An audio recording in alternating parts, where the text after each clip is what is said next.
Hola, ¿qué tal? Yo soy Alberto y hoy te voy a leer un fragmento de una historia.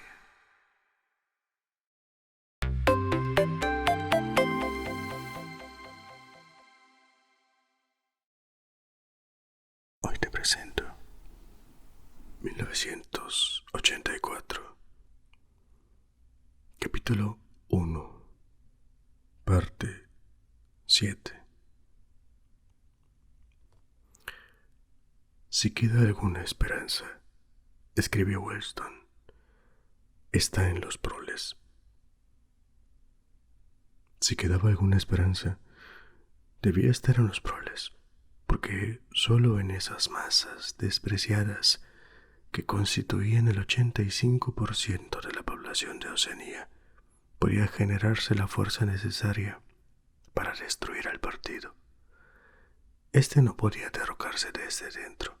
Sus enemigos, si es que lo sabía, no tenían forma de unirse o siquiera de reconocerse mutuamente. Incluso en caso de que existiera la legendaria hermandad, lo cual no era del todo imposible, resultaba inconcebible que sus miembros pudieran reunirse en grupos de más de 2 o 3. La rebelión se limitaba a un cruce de miradas, una inflexión en la voz o, como mucho, una palabra susurrada, ocasionalmente. En cambio, los proles, si pudieran ser conscientes de su fuerza, no tendrían necesidad de conspirar. Bastaría con que se encabritaran como un caballo que se sacude las moscas.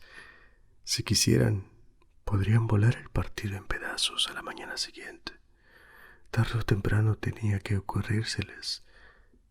Y sin embargo, recordó una ocasión en la que, al pasar por una calle abarrotada, había oído un enorme griterío de cientos de voces femeninas, proveniente de un callejón que había un poco más adelante. Era un grito de rabia y desesperación, un profundo "oh, oh, oh, oh", que sonaba como la reverberación de una campana. El corazón estuvo a punto de salírsele del pecho. Ha empezado, pensó, un motín. Por fin se han rebelado los proles. Cuando llegó a aquel lugar, vio que no era más que una turba de 200 o 300 mujeres que se agolpaban en torno a los puestos de un mercadillo callejero, con un gesto tan trágico como el de los pasajeros de un barco a punto de irse a pique. De pronto la desesperación general se disgregó en innumerables disputas individuales. Al parecer, en uno de los puestos se vendían cacerolas de latón. Eran de ínfima calidad, pero encontrar cacharros de cocina cada vez era más difícil. Las existencias se habían agotado de pronto. Las mujeres que habían logrado comprar una intentaban marcharse con sus cacerolas, mientras las otras las empujaban e insultaban, y docenas de ellas vociferaban en torno al puesto y acusaban al dueño de favoritismo y de tener más cacerolas escondidas. Se oyeron nuevos gritos. Dos mujeres de apariencia abotargada, una de ellas con el pelo suelto, habían cogido la misma cacerola y estaban intentando quitársela a la otra de las manos. Por un momento forcejearon hasta que el asa se soltó. Winston los observó asqueado. Sin embargo, aunque fuese solo por un instante, aquel grito de solo unos cientos de gargantas casi había sido aterrador.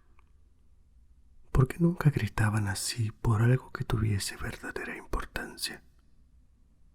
Escribió: hasta que no tomen conciencia, no se rebelarán, y sin rebelarse, no podrán tomar conciencia. Eso, reflexionó, casi parecía una transcripción de uno de los manuales del partido. Por supuesto, el partido aseguraba haber liberado a los proles de sus cadenas. Antes de la revolución, habían estado oprimidos por los capitalistas, que los habían fustigado y matado de hambre.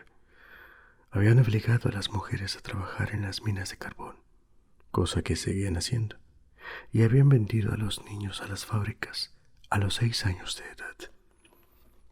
Pero al mismo tiempo, fiel a los principios del doble piensa, el partido enseñaba que los proles eran inferiores por naturaleza y debían estar sometidos como animales mediante la aplicación de unas cuantas normas muy sencillas. En realidad, se sabía muy poco de los proles y no hacía falta saber más. Mientras siguieran trabajando y procreando, sus otras actividades carecían de importancia. Dejados a su aire, como el ganado a las llanuras de Argentina, habían caído en un estilo de vida propio que parecía seguir una especie de patrón ancestral. Nacían, crecían en el arroyo, empezaban a trabajar a los 12 años, posaban por un breve periodo de belleza y deseo sexual, se casaban a los 20 años, llegaban a la edad mediana, a los 30, y la mayoría morían a los 60. El arduo trabajo físico, el cuidado de la casa y de los hijos, las discusiones triviales con los vecinos, las películas, el fútbol, la cerveza y, por encima de todo, el juego, colmaban el horizonte de su imaginación. Tenerlos controlados era relativamente fácil. Entre ellos siempre habían infiltrados unos cuantos agentes de la policía del pensamiento, que extendían rumores falsos y señalaban y eliminaban a los pocos individuos que se consideraban peligrosos. Sin embargo, no se intentaba adoctrinarlos con la ideología del partido. No era deseable que los proles tuviesen formación política.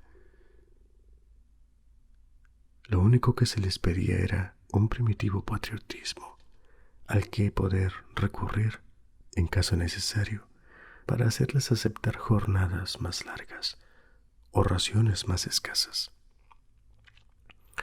E incluso cuando cundía entre ellos el descontento, como ocurría algunas veces, no conducía a ninguna parte porque, al carecer de ideas generales, solo podían concentrarlo en minucias concretas y sin importancia.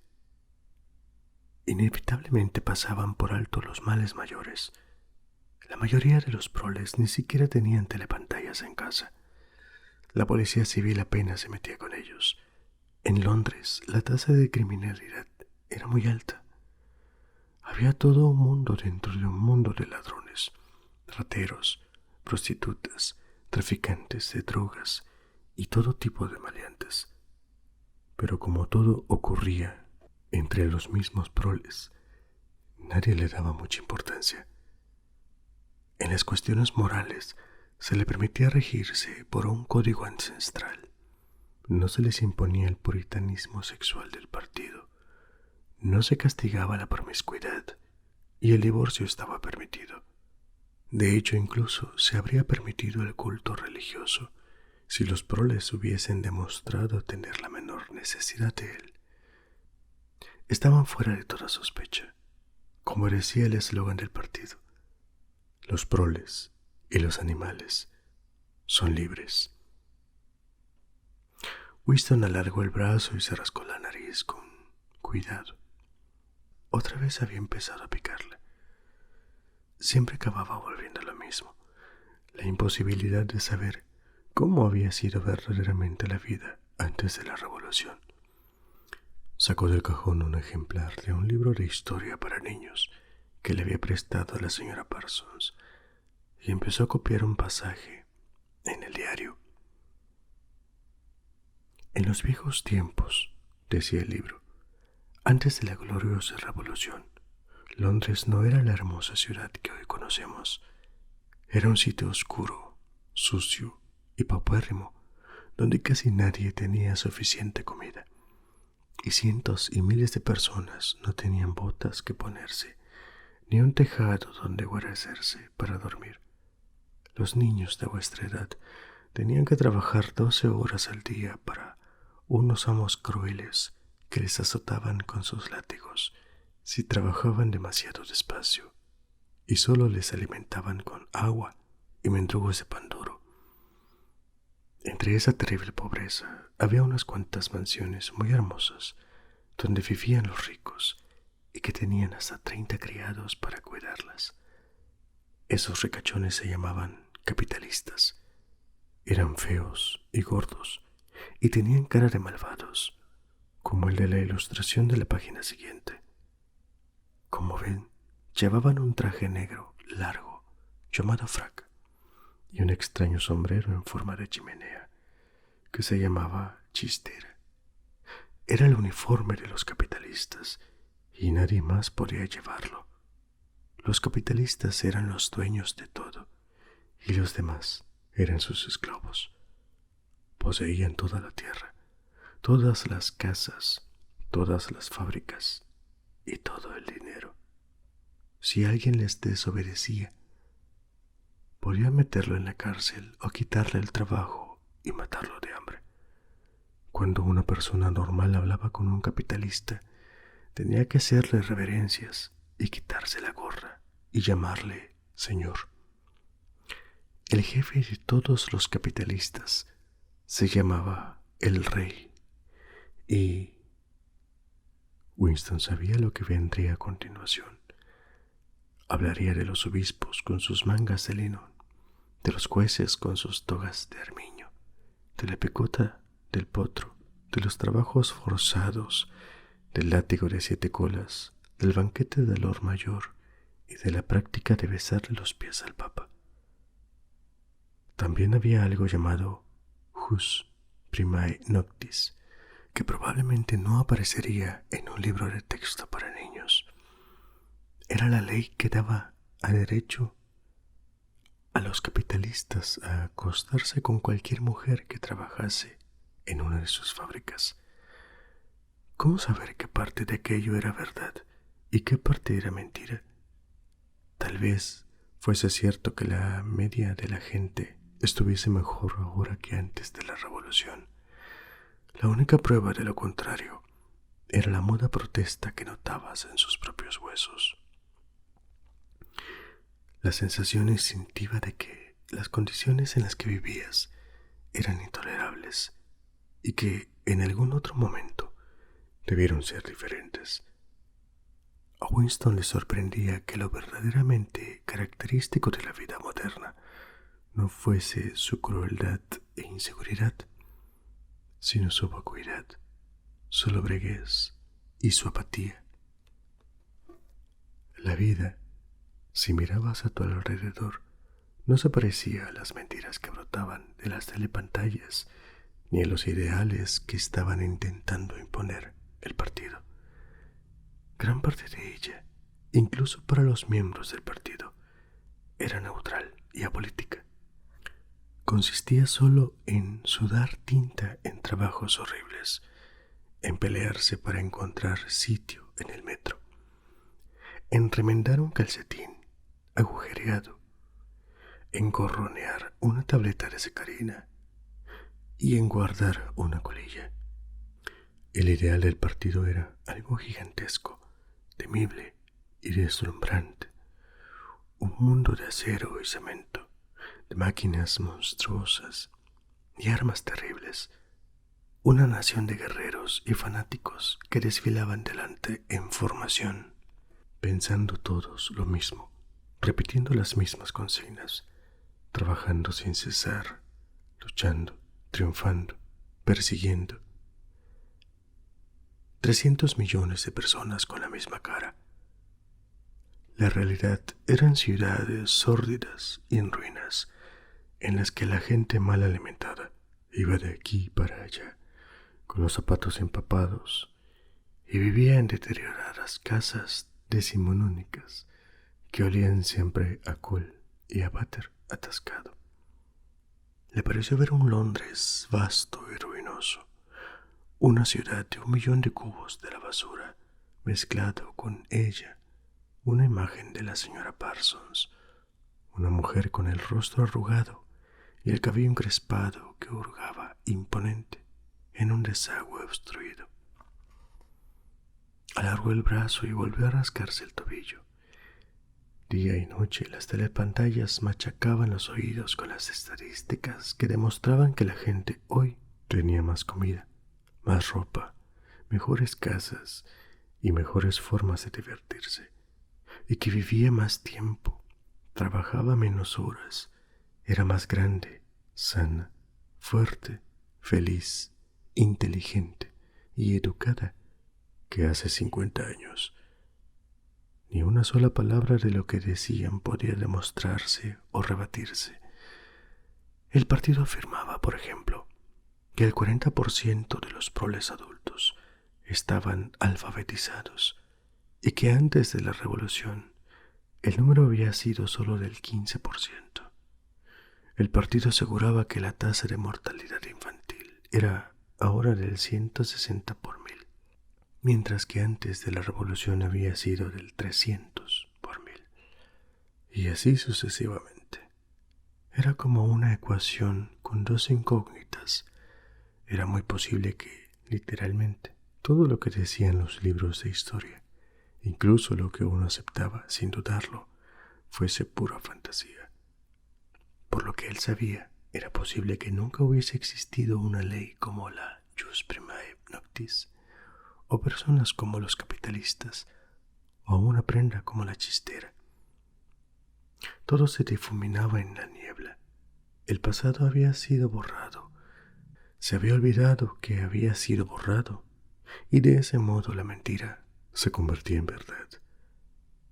Solo una vez en la vida había tenido, después de que ocurriera, y eso era lo importante, una prueba concreta e inconfundible de un acto de falsificación. La había tenido entre los dedos al menos 30 segundos. Debió ser en 1973. En cualquier caso, ocurrió por la época en que Catherine y él se habían separado, pero la fecha verdaderamente relevante había sido 7 u 8 años antes. En realidad, la historia empezó a mediados de los 60, la época de las grandes purgas en las que eliminaron de una vez para siempre a los primeros dirigentes de la revolución. En 1970 ya solo quedaba el hermano mayor. A los otros los habían denunciado por traidores y contrarrevolucionarios. Goldstein había huido y estaba escondido, vete a saber dónde. De los demás, unos cuantos habían desaparecido sin dejar rastro, y la mayor parte habían sido ejecutados después de espectaculares juicios públicos en los que confesaron sus crímenes.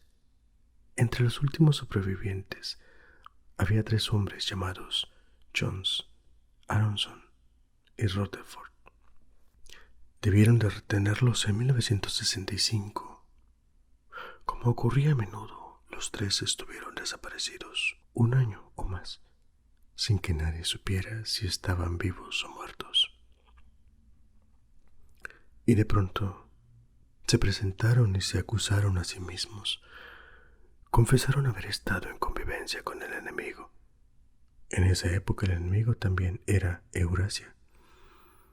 Haber malversado fondos públicos, haber colaborado en el asesinato de varios miembros de confianza del partido y haber conspirado contra el hermano mayor desde mucho antes de la revolución, así como su participación en actos de sabotaje que habían causado la muerte a cientos de miles de personas. Después de confesar todo eso, les perdonaron y readmitieron en el partido, en puestos que, en realidad, eran sinecures, pero parecían importantes. Los 3 escribieron largos y abyectos artículos en el Times, en los que analizaban las razones de su defección y hacían propósito de enmienda. Poco tiempo después de que los pusieran en libertad, Winston los había visto a los 3 en el Café del Castaño. Recordaba la aterrada fascinación con que los había observado por el rabillo del ojo.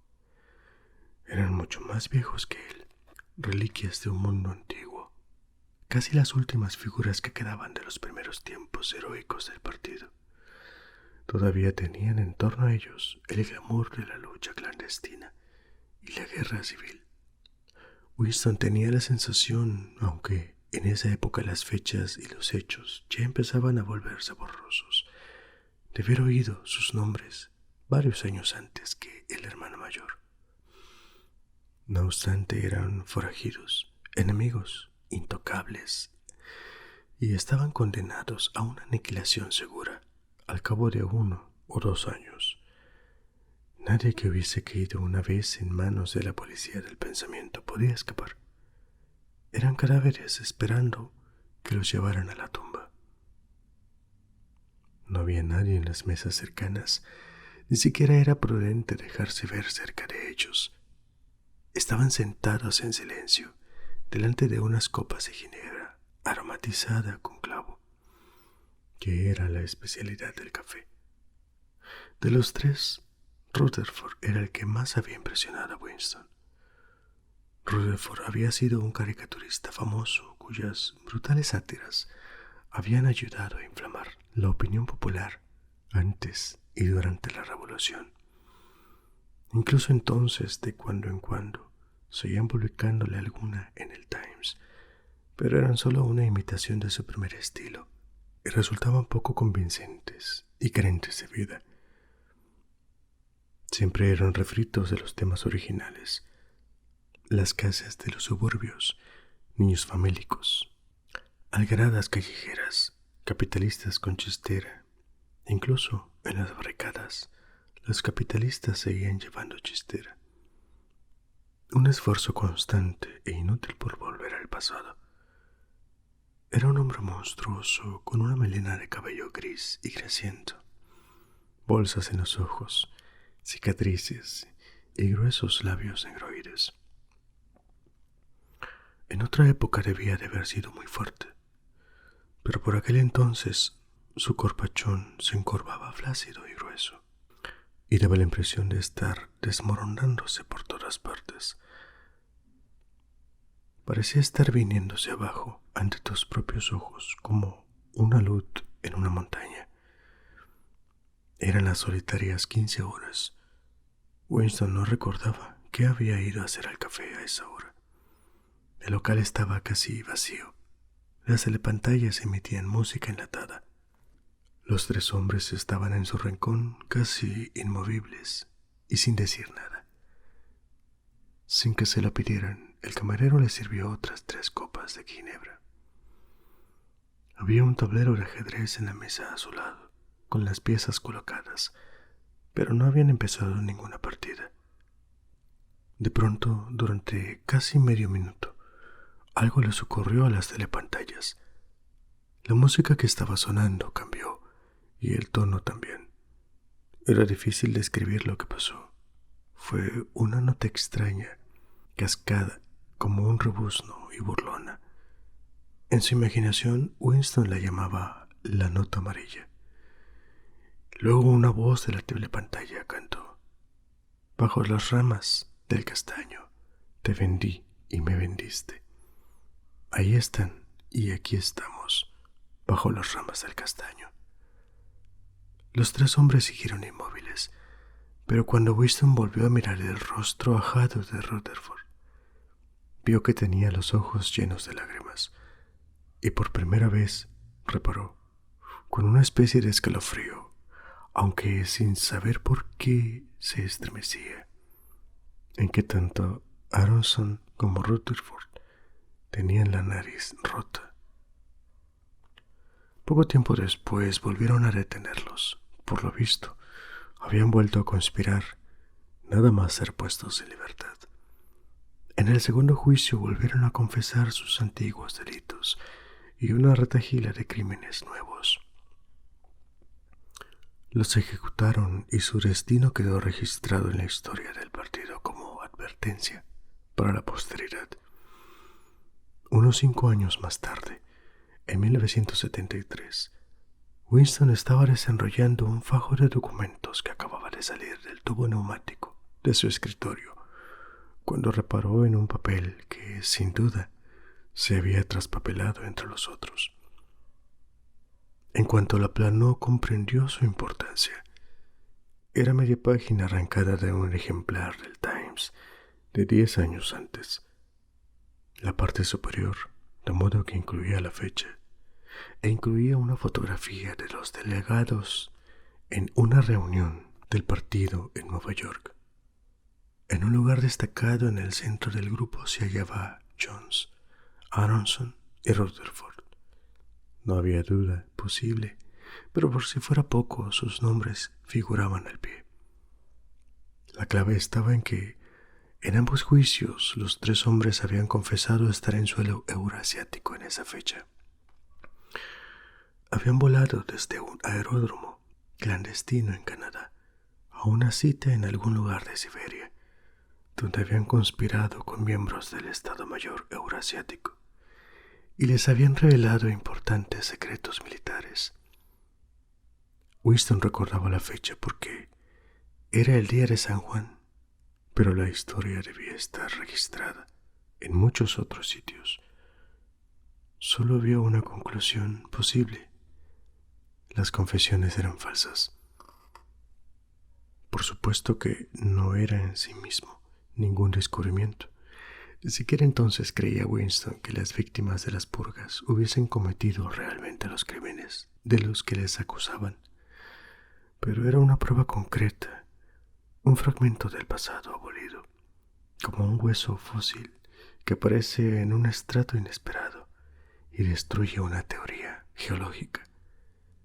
Si hubiese podido publicarse de algún modo y dar a conocer su significado, habría sido suficiente para volar el partido en pedazos. Había seguido trabajando. En cuanto vio la fotografía y comprendió lo que significaba, la había tapado con otra hoja de papel. Por suerte, cuando la desenrolló estaba boca abajo y fuera del campo de visión de la telepantalla. Se puso el cuaderno sobre la rodilla y echó la silla atrás para alejarse lo más posible de la telepantalla.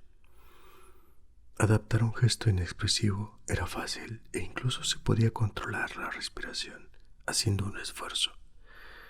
Pero controlar el latido cardíaco era imposible y la telepantalla era lo bastante sensible para captarlo. Dejó pasar unos 10 minutos, torturado por el temor a que un accidente, una repentina corriente de aire sobre la mesa, por ejemplo, pudiera delatarle. Luego, sin volver a darle la vuelta, echó la fotografía en el agujero de memoria, junto con otros papeles. Un minuto después debió de convertirse en ceniza. Esto había sido 10 o 11 años antes. Hoy, probablemente, hubiese conservado la fotografía. Era curioso que el hecho de haberla tenido entre los dedos fuera lo que le parecía señalar una diferencia, incluso en ese momento, cuando la fotografía y el suceso que retrataba no era más que un recuerdo. ¿Acaso el poder del partido sobre el pasado era menos fuerte? Se preguntó, porque una prueba que ya no existía hubiera existido. Pero ahora, suponiendo que pudiese resucitar de las cenizas la fotografía, ya ni siquiera sería una prueba de nada. En la época en que hizo su descubrimiento, Oceanía ya no estaba en guerra con Eurasia, y los tres muertos deberían haber traicionado a su país con este Asia. Desde entonces había habido otras acusaciones, 2 o 3, no recordaba cuántas. Muy probablemente las confesiones se hubiesen reescrito varias veces, hasta que los hechos y las fechas originales hubieran dejado de tener la menor importancia. El pasado no solo cambiaba, sino que cambiaba continuamente, lo que más contribuía a producirle aquella sensación de pesadilla era que no acababa de entender por qué se llevaba a cabo aquella gigantesca impostura. Las ventajas inmediatas de falsificar el pasado eran evidentes, pero la razón última era misteriosa. Volvió a empuñar la pluma y escribió: Entiendo cómo, no entiendo por qué. Se preguntó cómo había hecho tantas veces si no estaría loco. Tal vez un loco no fuese más que una minoría de uno solo. En otra época había sido un síntoma de locura creer que la Tierra giraba alrededor del Sol. Hoy lo era creer que el pasado es inalterable. Tal vez fuese el único que lo creía y su creencia lo convirtiera en loco. Pero lo de estar loco no le preocupaba demasiado. Lo que le horrorizaba era la posibilidad de estar equivocado. Cogió el libro de historia para niños y observó el retrato del hermano mayor que había en la portada. Los ojos hipnóticos lo miraron fijamente. Era como si te oprimiera una fuerza enorme, penetrase en tu cráneo y te machacara el cerebro para despojarte de tus convicciones y persuadirte de que negaras la evidencia de tus sentidos.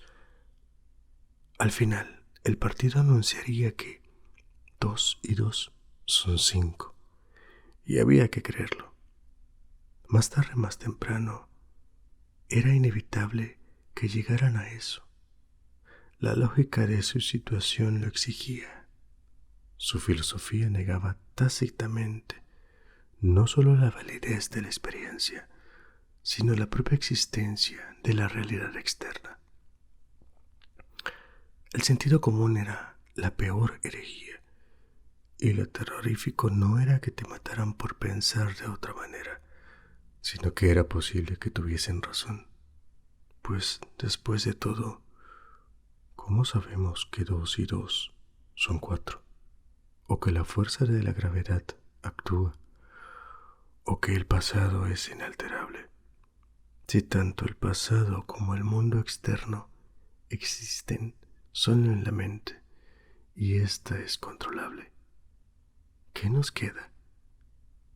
Pero no, su valor pareció cobrar ánimos espontáneamente. El rostro de O'Brien había acudido a su memoria sin que supiera muy bien por qué. Sabía con más certeza que antes que O'Brien estaba desolado. Estaba escribiendo el diario para O'Brien. Se lo estaba escribiendo O'Brien. Era como una carta interminable que nadie leería, pero que estaba dirigida a una persona concreta, lo que le confería un matiz peculiar. El partido instaba a negar la evidencia de tus ojos y oídos. Era su orden última y más esencial. A Winston se le encogió el corazón al pensar que el enorme poder dispuesto contra él y en la facilidad con que cualquier intelectual del partido podría derrotarle en una discusión con los sutiles argumentos que él sería incapaz de entender, y mucho menos de cuestionar. Y sin embargo tenía razón. Ellos estaban equivocados y él tenía razón. Había que defender lo evidente, lo estúpido y lo verdadero. Tenía que aferrarse al hecho de que las verdades del perorgullo son ciertas. El mundo existe, sus leyes no cambian. Las piedras son duras, el agua moja, los objetos dejados en el vacío caen hacia el centro de la tierra. Con la sensación de estar hablando a O'Brien y también de estar estableciendo un axioma de crucial importancia, escribió: la libertad consiste en poder decir que 2 y 2 son 4. Admitido esto, se reduce todo lo demás.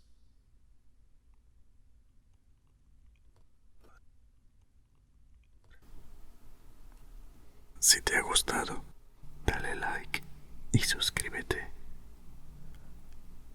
Hasta la próxima. Adiós.